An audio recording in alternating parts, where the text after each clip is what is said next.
കഷ്ടപ്പാടിൻ കാലങ്ങളിൽ രക്ഷിക്കുന്ന സ്നേഹമൂർത്താൻ എത്ര സ്തുതിച്ചാലും മതി വരുമോ ദൈവസ്നേഹം വർണ്ണിച്ചിടാൻ വാക്കുകൾ പോരാ നന്ദി ചൊല്ലി തീർക്കുവാനേ ജീവിതം പോരാ. പാട്ട് പാടുമ്പോൾ കണ്ണും നിറയ്ക്കുന്നുണ്ടായിരുന്നു. അത്രയും സ്ട്രൈക്ക് ചെയ്ത പാട്ട്.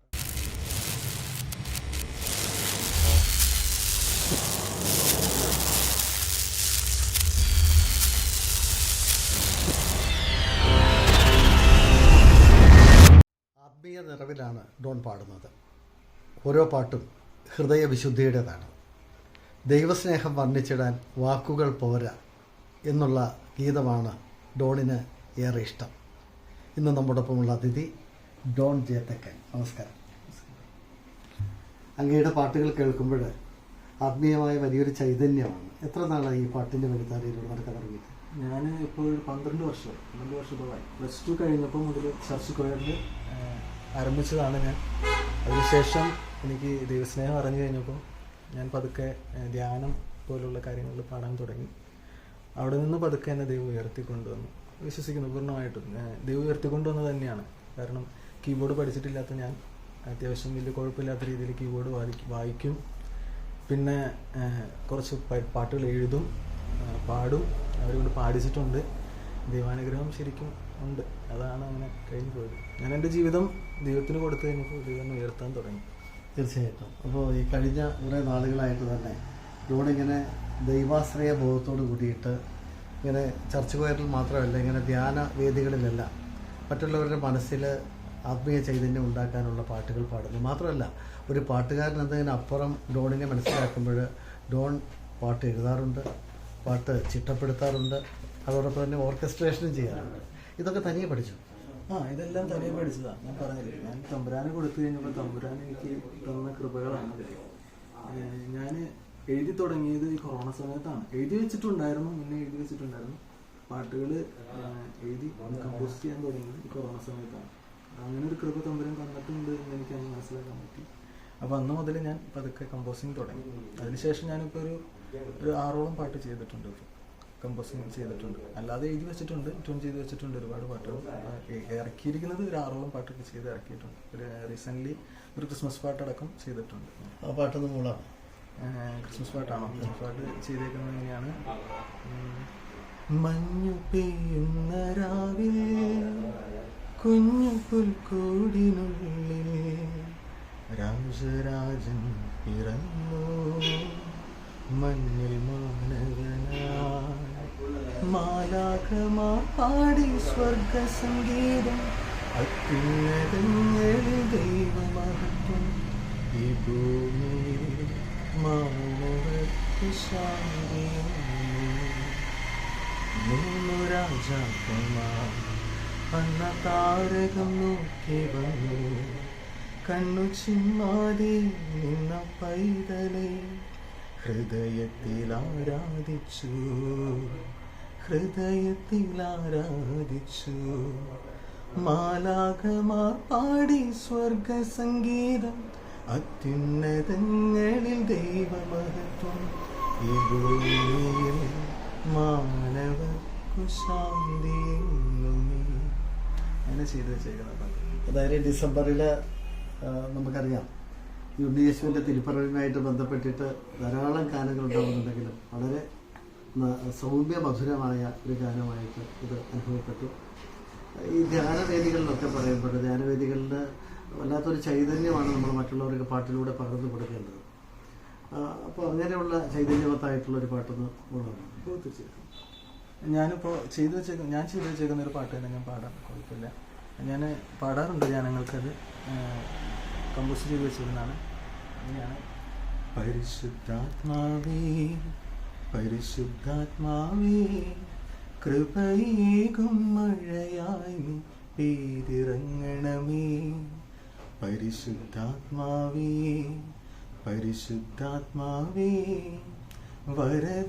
വരദാനമായും എന്നിൽ ഒഴുകണമേ.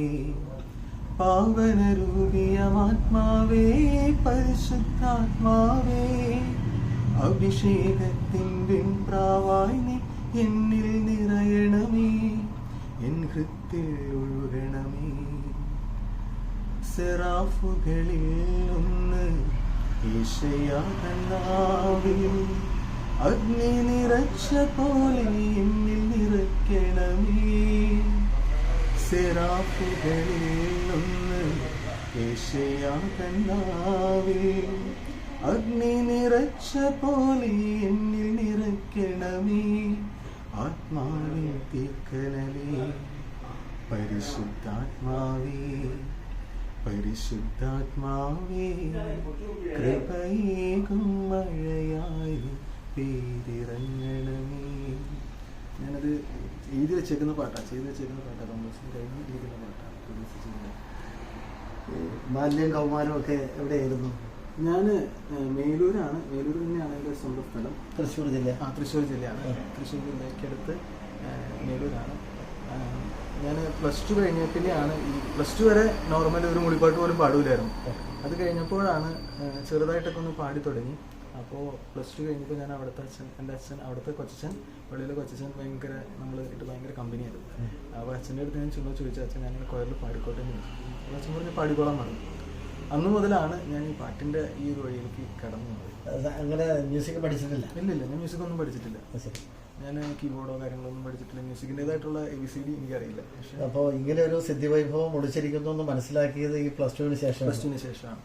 +2 ശേഷം ഞാൻ മൂളിപ്പാട്ടൊക്കെ പാടി തുടങ്ങി. അപ്പോൾ അതൊക്കെ എനിക്ക് തോന്നി, എനിക്ക് അന്ന് ഈ ദൈവത്തോട് ഭയങ്കര ആഗ്രഹമാണ്, ഈശോയോട് ഭയങ്കര ഇഷ്ടമാണ്. അപ്പോൾ അന്ന് നമുക്ക് ഈ പറയുന്ന പോലെ ചർച്ച് കൊയർ എന്ന് പറയുന്ന പഴയ ഒരു സ്വപ്നമാണ്. ഇടവകയിലുള്ള എല്ലാ കുട്ടികളുടെ ഒരു സ്വപ്നമാണ് ചർച്ച് കൊയറിൽ നിന്ന് പാടുക എന്നുള്ളത്. കാരണം അത് മാലാഖമാരുടെ ഒരു എന്താ പറയുക സ്റ്റേജാണ്. അപ്പോൾ അന്ന് മുതൽ എനിക്കിങ്ങനെ ഒരു ആഗ്രഹം. അപ്പോൾ ഞാൻ ചോദിച്ചു കഴിഞ്ഞാൽ അച്ഛൻ പറഞ്ഞു ചെയ്തോളാൻ പറഞ്ഞു. അന്ന് മുതൽ ഇങ്ങനെ പതുക്കെ പാടി തുടങ്ങി. പിന്നെ തെളിഞ്ഞു, കൂവി തെളിഞ്ഞു എന്ന് പറയുന്ന പോലെ തെളിഞ്ഞു. പിന്നെ അത് കഴിഞ്ഞപ്പോൾ ഒരു 2-3 കൊല്ലം കഴിഞ്ഞപ്പോൾ ഞങ്ങളുടെ ഇടവകയിൽ ഒരു അച്ഛൻ ധ്യാനിപ്പിക്കാനായിട്ട് വന്നു. ഫാദർ ബെന്നി എന്ന് പറയുന്ന ഒരു അച്ഛനാണ്. അപ്പോൾ അച്ഛൻ്റെ കൂടെ അച്ഛൻ്റെ ധ്യാനം കേട്ട് കഴിഞ്ഞപ്പോൾ എനിക്ക് ഭയങ്കര ഇഷ്ടമായി. അതിനകത്ത് ഞാൻ ഈ പറഞ്ഞ പോലെ ദൈവസ്നേഹം വർണ്ണിച്ചിടാൻ എന്ന് പറയുന്ന പാട്ട് എനിക്ക് ഭയങ്കര എൻ്റെ ഫേവറേറ്റ് സോങ്ങാണ്. അപ്പോൾ ആ പാട്ട് അന്ന് ധ്യാനത്തിന് പാടി കഴിഞ്ഞപ്പോൾ പിന്നെന്താ, സ്വന്തമായൊന്നുമില്ല സർവ്വതും നിന്ദാനം, സ്വസ്ഥമായുറങ്ങിടാൻ സമ്പത്തിൽ മയങ്ങാതെ, മണ്ണിൽ സൗഭാഗ്യം നേടാനായാലും ആത്മം നഷ്ടമായാൽ ഫലമെവിടെ, ദൈവസ്നേഹം വർണ്ണിച്ചിടാൻ വാക്കുകൾ പോരാ, നന്ദി ചൊല്ലി തീർക്കുവാനേ ജീവിതം പോരാ.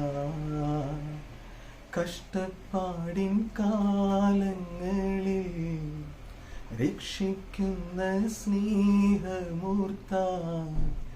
എത്ര സ്തുതിച്ചാലും മതി വരുമോ, ദൈവസ്നേഹം വർണ്ണിച്ചിടാൻ വാക്കുകൾ പോരാ, നന്ദി ചൊല്ലി തീർക്കുവാനേ ജീവിതം പോരാ.